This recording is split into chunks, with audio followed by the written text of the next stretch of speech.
Hi, welcome to Talking Brains, a podcast about mental health, books, and what makes brains happy. I'm your host, Dr. Stephanie Sarkis. Hi, everyone, and welcome to Talking Brains. Please hit the subscribe button and like the podcast. We appreciate that. And we have a special treat on this episode. We have Ari Tuckman. Ari Tuckman, PsyD MBA. You may know Ari from his previous two episodes on Talking Brains. And also, you may have seen us speak together. We've spoken at different conferences. At CHAD, we see each other quite a bit. So you may know us from there too. So Ari's the author of ADHD After Dark, Better Sex Life, Better Relationship, and he's the author of 3 other books on ADHD. And today we're going to be talking about Russell Barkley's new study on ADHD and longevity or lifespan, and why good self-care is so important when you have adult ADHD. And Ari's site is adultadhdbook.com. So how are you doing, Ari? Thanks for being on the podcast. I'm good. I'm glad to be back. So, it's always fun to hang out with you. Yeah, we can do it without traveling to conference locations, which is even better. Right. So, yeah.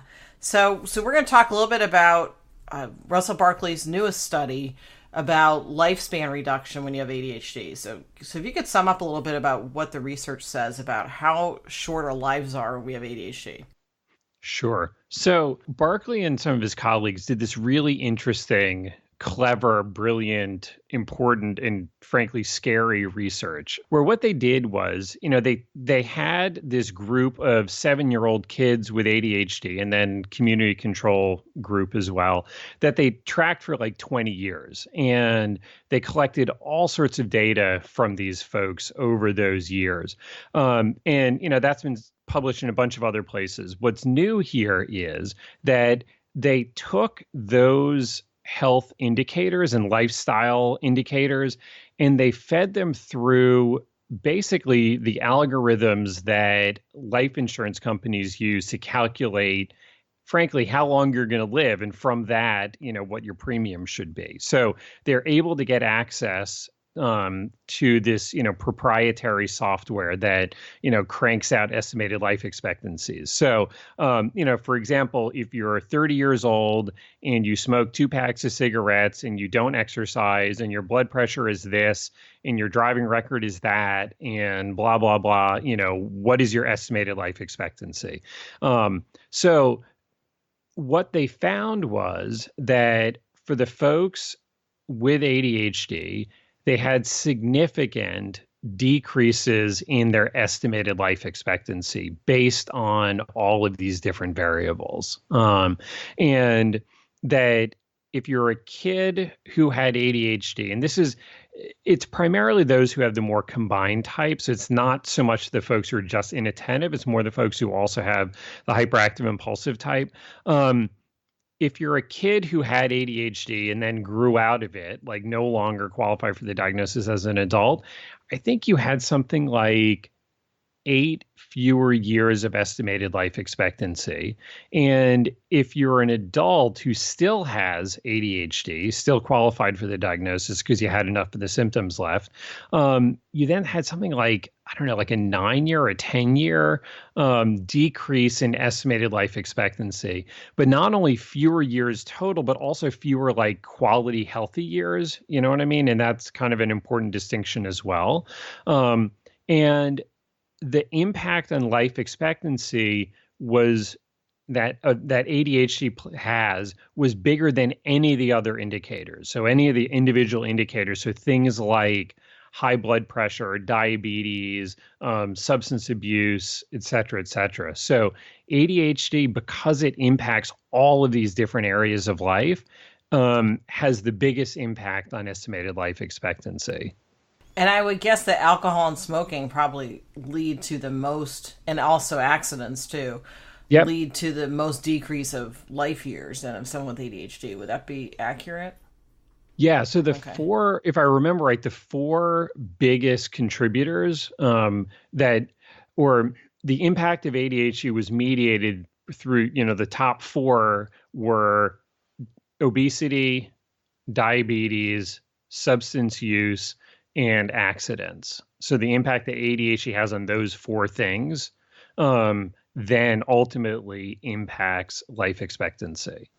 So I know that some parents are listening to this and they're feeling a sense of dread. So what would you say to parents that have are listening to this and they're going, oh no, and that feeling of ADHD parent dread comes in. My first comment is hold on to your hat. Like, there is hope. We will get to the good news in this. But before I say something about that, I mean, the thing about Barkley is he knows his stuff like nobody else, and he doesn't say it if he can't prove it. Right.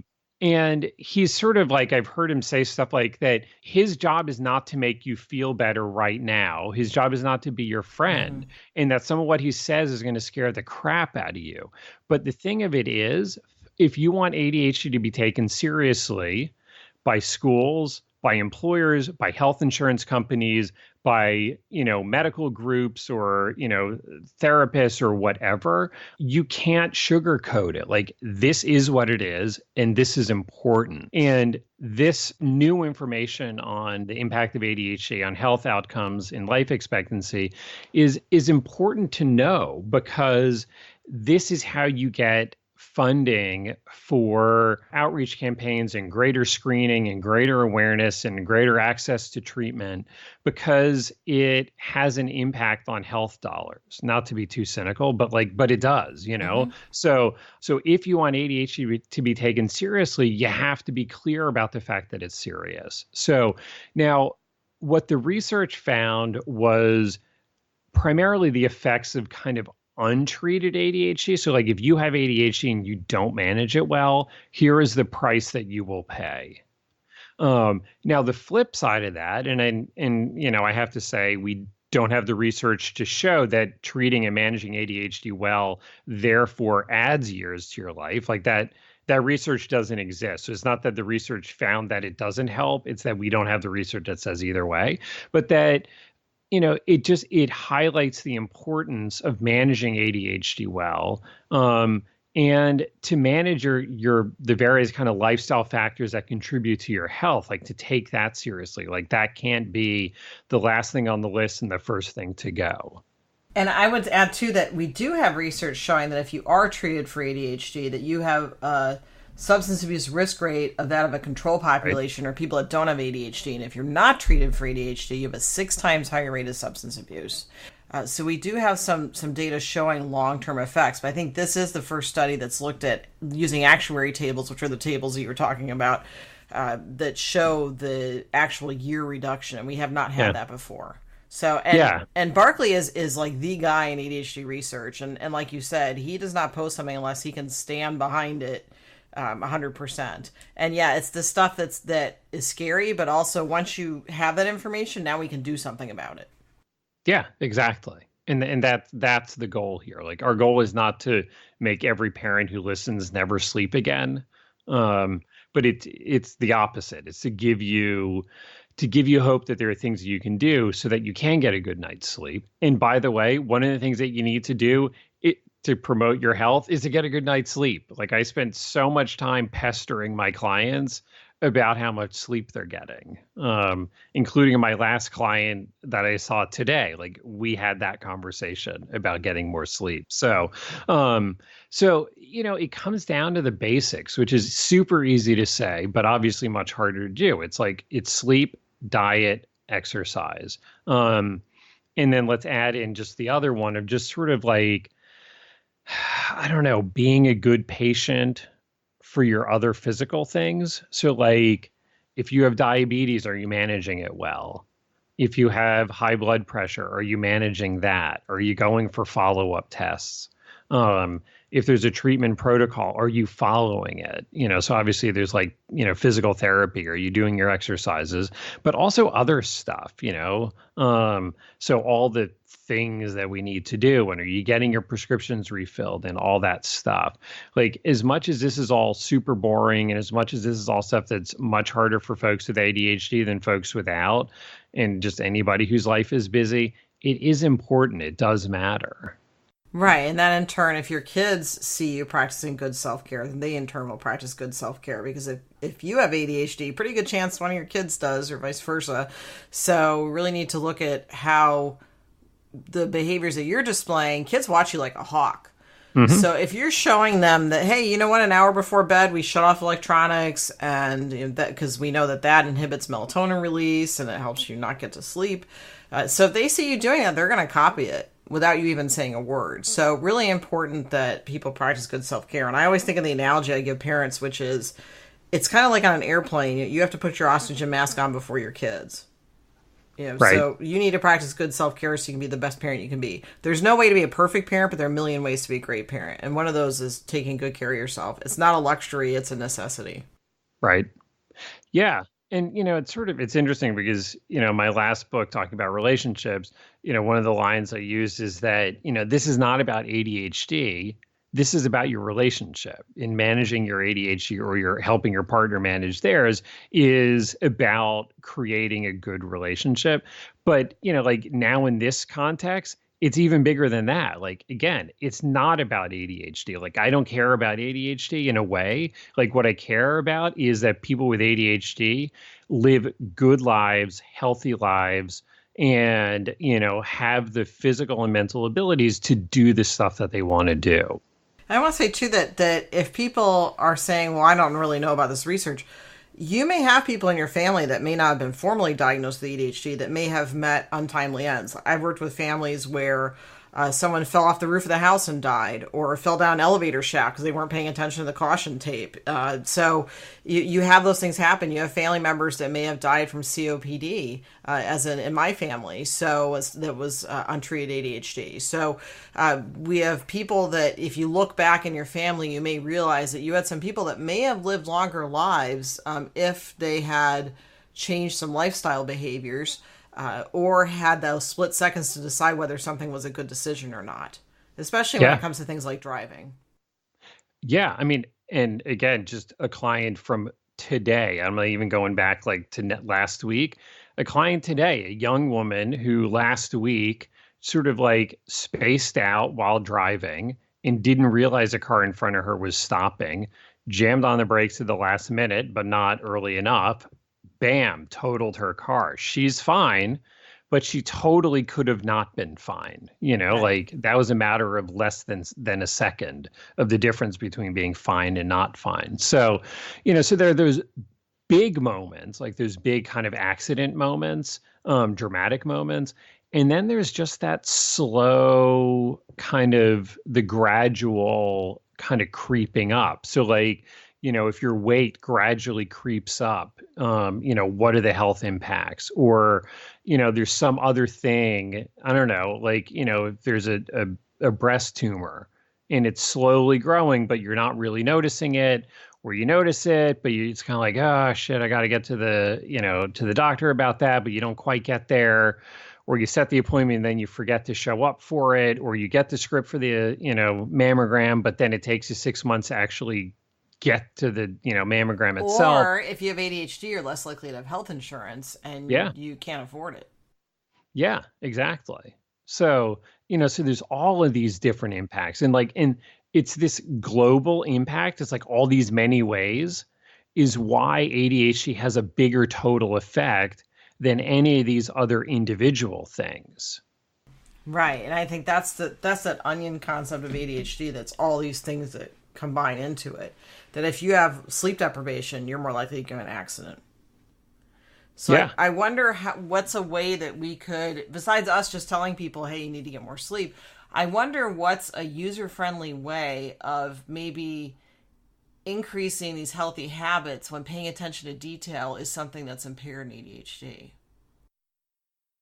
I mean, I think the advice that I would give is focus on the big things that matter the most. So again, it's that basics of sleep, diet, exercise. And you don't have to be perfect, and any contribution, like any effort on that is better than less effort. But to really kind of take it seriously, and then it's not just that, that sleep, diet, exercise, it's not just that it helps you feel better today and tomorrow and to function better today and tomorrow. But it also helps you, live a better life next year and 10 years and 30 years later. And that it is important. Like, it's just, you can't let it be the last thing that happens. Right. Right. And I think also Barkley brought up too, that in this study, that people that have ADHD are more likely to get into violent behavior. And that doesn't mean that if you're ADHD, you're going to be violent, but I think it pairs with having limited options in life. Yeah. And that's much more common, again, among the folks who have that hyperactive impulsive cluster of symptoms. The folks who are just inattentive are less likely to be oppositional in that way.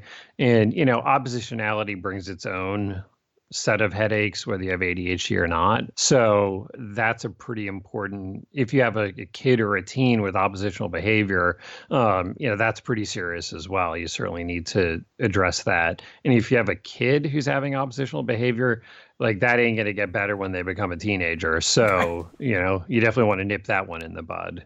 Yeah, and I think that's an important point, that why it's so important to treat this as early as possible. And there's no age that's the, minimum age for coming in. You could, if you feel like your 2 or 3 year old is having hyperactivity and it's impacting their quality of life, bring them in to see one of us.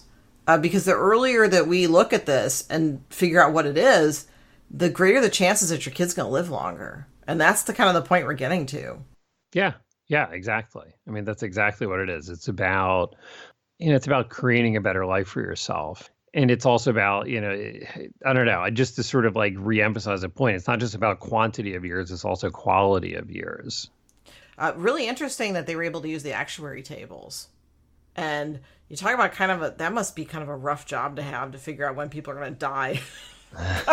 but that'll be interesting to talk to actuaries. I bet some of them really enjoy what they do because you're getting some answers for people. Yeah.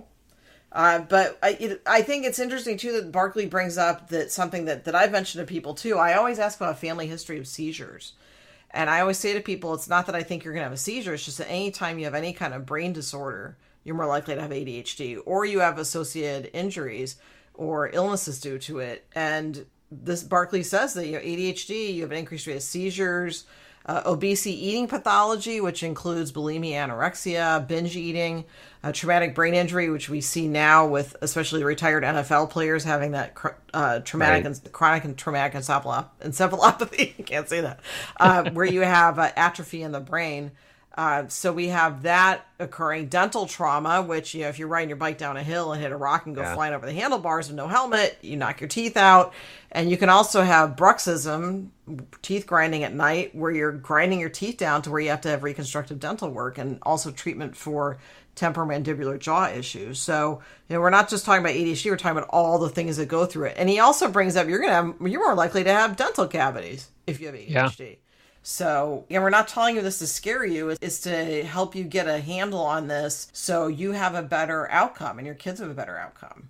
Right. It adds yet another layer to, the conversation about medication or not medication. And, you and I are both psychologists. We don't write prescriptions. We don't have any vested interest in any of this. But particularly for kids, but also for adults, there's often a resistance, particularly to ADHD medication. Maybe not as much for like anxiety or depression with the antidepressants, although there's some resistance to that. But, stimulant medication for ADHD seems to have a special place in the sort of like public perception as being somehow more risky, more dangerous, more overprescribed, more unnecessary, more whatever. And, I'm not going to say that medication is perfect. I'm not going to say that stimulants don't have some side effects and risks, because they do, like even aspirin does. But, when we talk about what are the risks of treating, what are the risks and side effects of treating, you have to also look at what are the risks and side effects of not treating. And, the example that I give is if your doctor said, here, I have a medication for you. It's going to make all your hair fall out and you're going to puke your guts out and you're going to feel like hell every time you take it. Nobody would take that medication except for somebody who has cancer and is going to be dead in 6 months if they don't. And in that scenario, puking your guts out and being bald sounds pretty damn good. So, it's when we're talking then about ADHD, you may not love the idea of your kid on medication or yourself on medication, and you may not like the cost and the hassle and the whatever, but you need to consider the fact that it does have a big positive effect on living a better life with ADHD. Not everybody with ADHD needs a medication, but for those who do, like it really can be a life changing. And I'll sort of add to that right now, kind of a life extending kind of a thing. I mean, we don't have the research specifically to prove that, but it all makes sense that it would be. Right, right. And I think we're going to get there pretty soon with showing longitudinal data of stimulants increasing lifespan, because this is where we're headed with Barkley's research, because we know that stimulants have been around in the U.S. since the 1930s, so we have a lot of longitudinal data. And I always find it interesting that people are more concerned about stimulants than non-stimulants FDA approved for ADHD, because those have been around. I mean, Strattera's been around only since 2002. Right. Intuitive and Capve, we know how those have been around since 2009 and 2010 respectively. So we know how they work for blood pressure in those two, but we don't know how it works in the frontal lobes. But people feel more concerned about stimulants. Now, I don't blame parents for being concerned. You should be concerned about something you're going to get prescribed for your kid. But the chances of your kid getting addicted to something if they don't take medication is so much higher than taking medication. Right. At least with medication, I've been pretty open. I've been taking medicine for over, stimulant medicine for over 20 years at this point. It is life-changing, and it's one of those things that you don't realize how much ADHD impacted your life until your ADHD is significantly reduced through medication. And it's an FDA-regulated way. And our FDA is extremely strict, and it doesn't mean that people don't have issues from their medicine, but it means that by the time something goes on to market, it's been tested pretty thoroughly. So, if you take it and snort it and crush it, you can have some addiction issues. But that's on you. But that's on you. That's not the medicine. That's on you. And most people I know they have a healthy respect for their medicine, but there's always going to be somebody that pushes the boundaries. But again, medication now, it sounds like we can make the assumption that it can increase your quality of life to the point where you may live longer. I mean, I know that it gives me extra seconds to think about something before I do it. So actually, speaking of driving, like this is one slice of the pie that we actually do have some data on that, the Scandinavian countries they've been really good at collecting a lot of data. Now, privacy folks might have some issues with that, and I get it, but the thing is, with these national health systems, they have all your health records, but they also have things like educational records, tax returns, so they know how much you made, driving records. So they have all this data on people. Now, obviously you don't look at one specific person, but when you aggregate the data, what they've been able to find, I mean, lots of stuff. One of the things that they're able to find in terms of ADHD and driving is that those people with ADHD who were presumably taking their ADHD medication, or at least had it prescribed, had fewer car accidents during the time where they had ADHD medication prescribed than they did during the time when they did not have it prescribed. Right. So, in other words, using people as their own control group, right? So you're not comparing people who have been on meds and those who haven't, because maybe the people who are on meds were just much more severely impaired, and that's why they wound up on meds, or they had lots of other problems and also had ADHD, and that's how they wound up on meds. So, so even just in terms of driving, we have research that shows that stimulant medication makes people safer drivers, fewer car accidents. And I think that it's only a matter of time before some of this, these big databases get sort of mined for these other broader impacts that relate to what Barkley's been talking about. To be a better driver if you have ADHD, if you drive a manual transmission or stick rather than automatic. Makes sense. Can't be cavalier about your ADHD. And if you're a high schooler who goes off to college, or you're a college student who graduates and now is like, oh, well, there we go. I'm all set. I don't need my medication anymore. Yeah, no, you still do. Like, life doesn't get less complicated after high school or after college. It gets more complicated. Right. You have more executive function activities you have to do. So you have to make your own study schedule. You have to make your own your lifestyle, if you will. And we have to also look at the fact that, stress is inevitable. We're going to have stress no matter what. Stress has to do with life change. So if you have eustress, which is good stress from graduating or having a baby or getting married. Then we have distress from bad stuff happening. That can impact your body just the same. And if you don't have healthy coping mechanisms with stress, and people with ADHD do have a higher level of stress overall, that can lead to some long-term health issues like heart disease. So we really need to look at, are you employing good coping mechanisms? If you are on medication, you're more likely to use those tools that maybe Ari and I have taught you how to deal with stress. Because again, that's inevitable.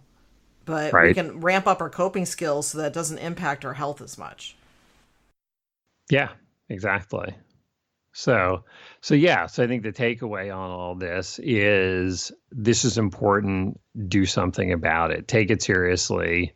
And, whether you have ADHD or not, like these are just the important things that everybody needs to take seriously. But that, especially if you have ADHD, these are some things to be a little bit more diligent about.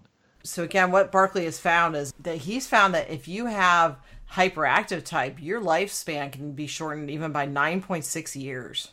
So that's almost 10 years. That's pretty terrifying. Yeah, that's scary as hell. And a 1.2 year period of greater unhealthy life. So that means that you may have your entire life shortened by 9.6 years, and also your healthy years that you're alive decreased by 1.2. So you may have a 1.2 year, which I guess 0.2 would be like a couple months, that your quality of life is not good. Right. So you're there, but, you're not going for the brass ring or anything at that point. Right. You're basically existing. Yeah. So, or trying to survive. So, and overall it's 8.4 years.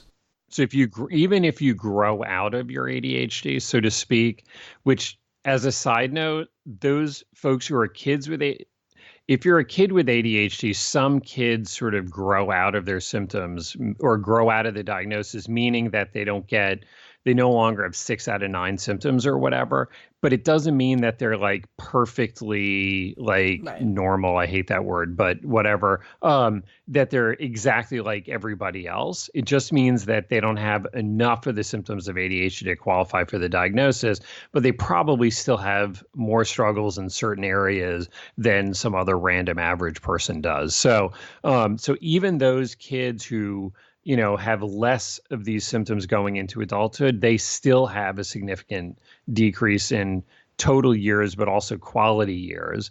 And those who still clearly have the symptoms of ADHD as adults have even more reductions. And this is a thing. I mean, this is true for most people in the, sort of developed world, if that's a term we still use, that life has gotten physically easier and we all tend to get less movement. But it's not, the thing about exercise is not just the benefits for your body, although that alone is a good enough reason, but it's also the benefits for your mood, for your sleep, for your attention and memory and learning. That there is research that shows that after good exercise, that for the next some hours, you're actually you have a better attention and you're a more effective learner. So, so there are benefits beyond just the fact that, your belt might fit a little bit better. Right. And even as little as 15 minutes of exercise improves executive function performance. That's the stuff we're talking about, like planning, forethought, regulation of emotions, all the stuff that's impaired in ADHD. So we know that medication helps. We know that that sleep helps. And I also want to bring up the issue of sleep apnea too.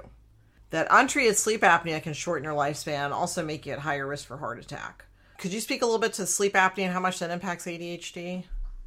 Yeah, I mean, sleep apnea means that you're in bed and you're asleep, but you're not getting quality sleep. So even if you get that 7 or 8 hours, you don't feel rested the next day, which obviously means that it's not a good day. So, your memory is not as good, your working memory, your attention, complex problem solving, your mood, your irritability, like all that stuff is worse when you're sleep deprived.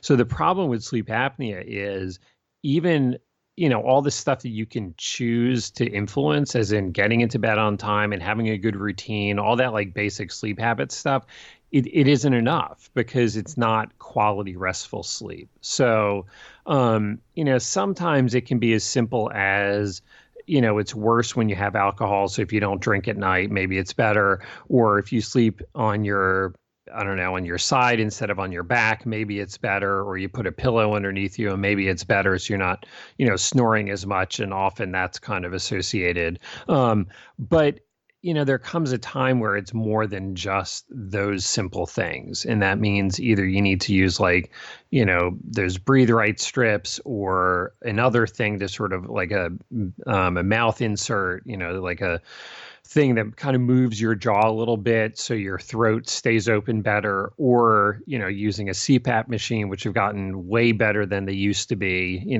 5 or 10 years ago. So it is really important, because part of what happens is with sleep apnea, as you stop breathing, your oxygen levels in your blood begin to decrease because you're not breathing and replacing the oxygen. So your heart rate kicks up to move the blood faster to make sure that your brain remains oxygenated, which is exactly what happens when you're, running. Your heart beats faster because there's less oxygen in your blood. It needs to move more blood past your brain to give the brain the oxygen it needs. So basically, like, your heart is going crazy half the night every time it has to kick into gear. So, that's the big risk, one of the big risk factors then for sleep apnea. Right. And again, just the lack of sleep can really do a number on you. And it makes your reaction time significantly slower if you don't get a good night's sleep. And you cannot make up for that sleep by taking a nap. You can't catch up. So if you don't get that sleep, a nap may refresh you a little bit, but it doesn't make up for what you lost. And 90% of people with ADHD have sleep issues of some kind. Right. Yeah. And if you have ADHD and sleep apnea, then treating your sleep apnea is not going to help your ADHD, and treating your ADHD is not going to help your sleep apnea. But treating either of them, and hopefully both of them, will, they'll both contribute to how you feel and function during the day, but also to your overall health. Right. And I've seen people that came in to see me a week before CPAP treatment, a week after, and it's a completely different person. Yeah. It's quite remarkable. And it saved a lot of relationships too. So if you have sleep apnea, your spouse has probably told you that you're snoring. And I've worked with people that are sleeping in separate rooms, and one person got on CPAP treatment and now they're sleeping in the same room and they're no longer on the brink of divorce. Yeah. So, if not for you, get treatment for your family so they have a better quality of life. And again, we have to look at everybody's quality of life is affected when ADHD is in the family. Yeah. Yeah. So it's serious stuff. Mm-hmm. So take it seriously, act accordingly, so that you can, stick around as long as possible, but also to have them be really good years that you're here for. Right. And I think that's the important part too. Yeah. That you have quality of life in your years. So just to recap, so we're talking about, try to get a good night's sleep, get a sleep study done. You can go to your general doctor. You can go to a helping professional like one of us. You can also, if you're getting treatment, stick with the treatment. If you have questions about your treatment, contact your prescriber, contact one of us. Be aware that depression and anxiety overlap 50% of the time with ADHD. Exercise, eat healthier. We are looking at baby steps here. We're not asking you to change, you're going to go all vegan tomorrow and only eat sprouts and be miserable and hangry all day. Just make a change. If you tend to eat ice cream every night after dinner, maybe try to go for a walk instead. And usually people that don't have ADHD, it takes about 30 days to solidify a habit. And my theory that is not in research is it takes about 60 days for people with ADHD. So if you need to check a calendar and put an X every day that you've started a new behavior, then do that. Because if you see all the days that you've changed your behaviors and you start noticing, hey, you know what? I think I have a little more energy, or I'm sleeping better, you'll get the payoffs from that. But stick with something, because you aren't going to maybe get the results of that change right away. And I know when you have ADHD, you want change right away. You want to wake up the next day and go, hey, I didn't eat ice cream. I feel amazing and I no longer have ADHD. That's not going to happen. So, but you may notice little by little things change. So a lot of things that you can do on your own, and this doesn't need to be, high cost stuff. Exercising, all you need are a pair of walking shoes and walk around the block. So again, we're not doing this to scare you, to tell you the shorter life expectancy. It's that now you can do something about it. Right. So again, the study was by Barkley, and it was published in the Journal of Attention Disorders. And it also was presented at APSARD, so APSARD. CHAD, the National ADHD Organization, is actually going to take this research and really sort of put a big push behind it in an effort to increase awareness about ADHD and to sort of improve access to the right, services and things like that. So you're going to start to see more and more about this. Progress is progress. It doesn't matter if it's exercising one more day a week, it's still progress. Do not let this throw you into the ditch. Don't feel depressed or scared or anything from this. Just use this as a call to action. That's really kind of what we're saying here. This was Ari Tuckman, PsyD MBA. Ari's the author of ADHD After Dark, Better Sex Life, Better Relationship, and he's written 3 other books on ADHD. And this is his 3rd time on the podcast, and he can be found at adultadhdbook.com. That's ADULT ADHDbook.com. And thank you for joining us on another episode of the podcast. And please hit that like and subscribe button. Thank you.